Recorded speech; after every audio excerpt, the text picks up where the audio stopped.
Pulau Jawa merupakan wilayah dengan jumlah populasi terbesar di Indonesia. Tidak heran jika setiap pemilihan umum Jawa dianggap sebagai kunci kemenangan bagi kandidat yang berkompetisi. Lalu bagaimana tingkat elektabilitas tiga bakal capres yang ada saat ini, yaitu Anies Baswedan, Ganjar Pranowo, dan juga Prabowo Subianto di 6 provinsi yang ada di Pulau Jawa berdasarkan survei Litbang Kompas yang diselenggarakan dalam periode 27 Juli hingga 7 Agustus 2023. Kita akan lihat dari ibu kota dulu, dari DKI Jakarta. Di ibu kota bakal capres Anies Baswedan ternyata punya elektabilitas tertinggi yakni 32,5%, disusul Ganjar Pranowo 22,5% dan juga Prabowo Subianto 12,5%. Nah, kemudian kita akan lihat bagaimana di Jawa Tengah. Ini adalah kandang banteng alias basis pemilih PDI Perjuangan.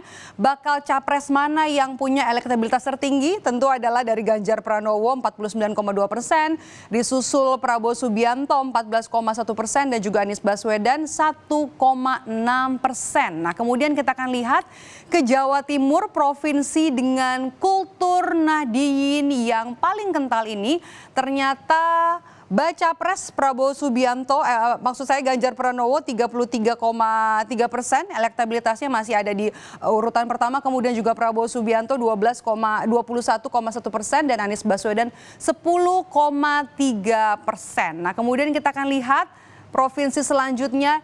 Kita punya dari Jawa Barat, di provinsi dengan jumlah pemilih tertinggi di Indonesia. Jumlah pemilih tertinggi di Indonesia ini, posisi dengan elektabilitas tertinggi adalah dari Prabowo Subianto 24,7%, kemudian juga Ganjar Pranowo 18,2% dan Anies Baswedan 13%. Dan kita akan beranjak ke provinsi selanjutnya, Provinsi Banten.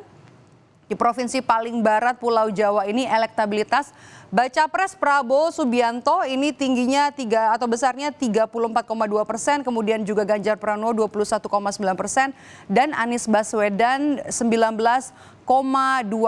Dan yang terakhir Provinsi Daerah Istimewa Yogyakarta, ini jadi satu-satunya provinsi ya di Pulau Jawa yang dipimpin seorang tokoh non parpol. Ternyata Ganjar Pranowo ini mendapatkan elektabilitas tertinggi 47,1%, kemudian disusul oleh Prabowo Subianto 17,6% dan posisi ketiga ada Anies Baswedan 5,9%.